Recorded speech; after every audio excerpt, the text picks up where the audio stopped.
I would like to wish all of you a very, very happy Independence Day of India. As we are celebrating 76th Independence Day of India, yes, it is 76th. There is a lot of confusion on internet also. Otherwise also people are a bit confused कि 75th है या 76th है. So I would just like to explain this thing first. We have completed 75 years of India's independence. That is the reason we are celebrating it as आज़ादी का अमृत महोत्सव. 75 साल हमने पूरे कर लिए. मगर सबसे पहला इंडिपेंडेंस डे हमने मनाया था 15 अगस्त 1947 को ही. तो उस हिसाब से आज हम 76 इंडिपेंडेंस डे मना रहे हैं. 75th हमने लास्ट ईयर मना लिया था. मगर आज़ादी के 75 साल पूरे करना अपने आप में एक बहुत बड़े गौरव की बात है. देश को आज़ाद करवाने के लिए सैकड़ों साल तक हमारे स्वतंत्रता सेनानियों ने, वीर भारतवासियों ने जमकर लोहा लिया उन आक्रांताओं के साथ जिन्होंने हमारे देश को गुलाम बनाया, हमें गुलामी की बेड़ियां पहनाई, अपनी जान की परवाह नहीं की, अपने परिवार की परवाह नहीं की. उन हजारों लाखों स्वतंत्रता सेनानियों ने, जिनकी मेहनत और जिनके बलिदान के सदका आज हम ये दिन मना पा रहे हैं. मगर मैं अक्सर कहता हूं कि आज़ादी प्राप्त करना जितना मुश्किल काम है, उससे भी ज़्यादा मुश्किल काम है आज़ादी को बनाए रखना, दोबारा से गुलामी की बेड़ियों में ना जकड़े जाना. और उसके लिए सबसे ज़रूरी चीज़ क्या है? एकता, यूनिटी, एक मुट्ठी बन के रहना. अगर हमें आज़ादी मिली थी तो सिर्फ इसलिए मिली थी कि उन सभी स्वतंत्रता सेनानियों ने केवल और केवल भारतवासी बन के अंग्रेजों का सामना किया था. तब अंग्रेजों के साथ लड़ने वाला हर एक इंसान केवल भारतवासी था.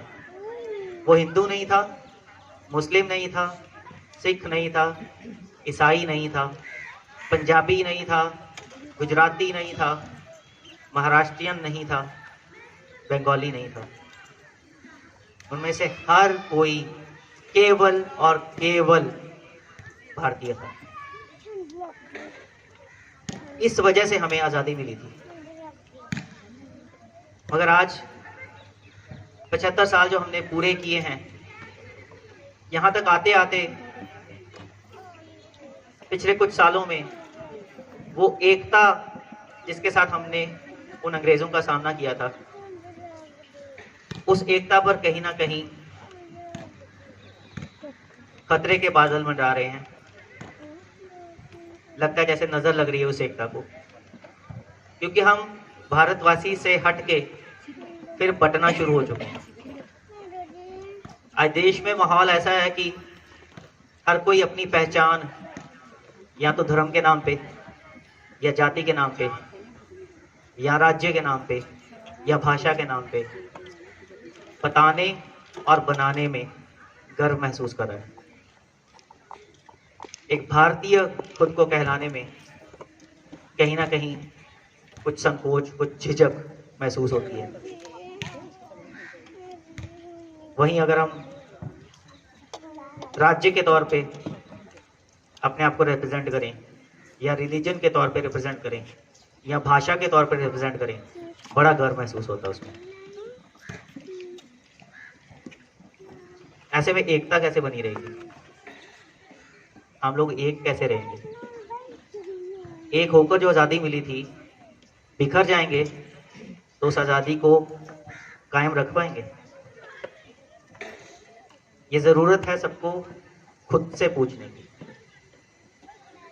इस आज़ादी को केवल एक दिन के लिए मनाना ही नहीं होता, इसे बनाकर रखना, संजो कर रखना, सहेज कर रखना उससे भी ज़्यादा ज़रूरी है. इसलिए मैंने कहा आज़ादी हासिल करना जितना मुश्किल था, उससे ज़्यादा मुश्किल है आज़ादी को बनाए रखना।